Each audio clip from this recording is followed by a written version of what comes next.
Joe and Bella stories. Rainy day. One weekend, Mom had to work a shift at the hospital, and Dad has loads of marking to do, which meant that neither of them had time to look after Joe and Bella. But Joe and Bella didn't mind. They were going to spend the weekend with Gran, and Gran has promised to take them to the beach. There was just one problem. When I woke up on Saturday morning and looked out of the window, the rain was sheeting down.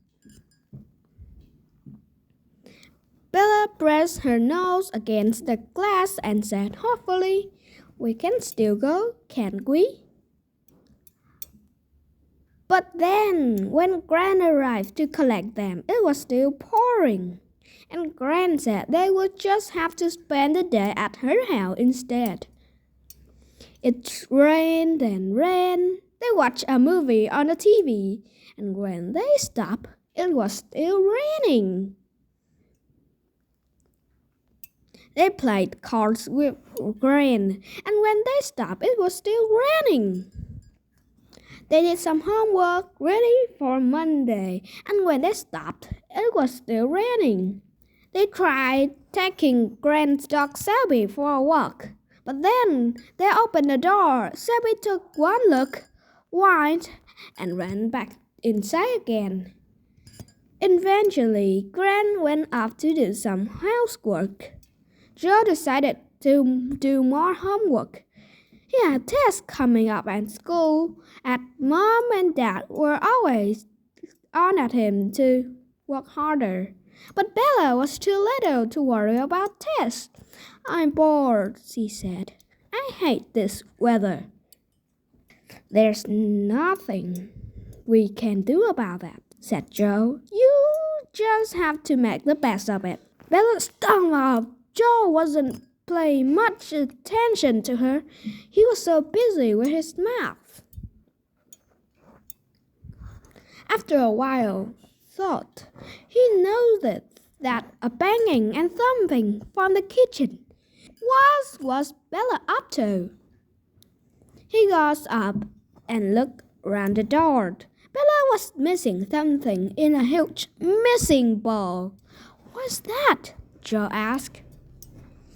"It's a lovely cake," said Bella happily, "but you can't have any." "That's a relief," said Joe, "because it looks terrible and it smells worse." The cake mixture had all kinds of lumps in it, and its smell was like no cake that Joe had ever smelled before. "It's not for humans," said Bella. "It's for dogs.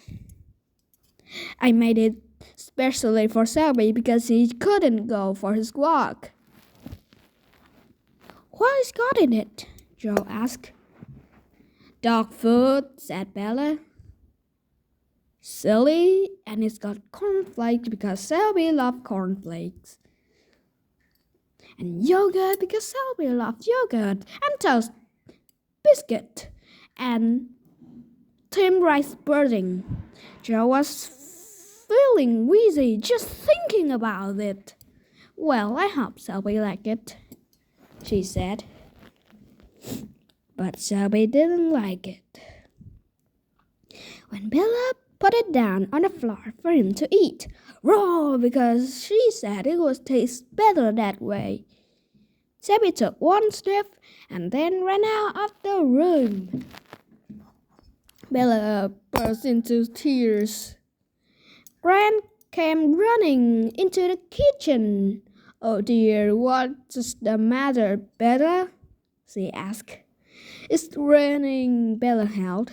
"It's never gonna stop. We can't go to the beach, and now Selby doesn't like my cake." Joe didn't say anything, but he knew how Bella felt. It was turning in a horrible day. "Now then," said Gran, "things aren't that bad. Why don't we do something to cheer ourselves up?" "Like what?" sniffed Bella.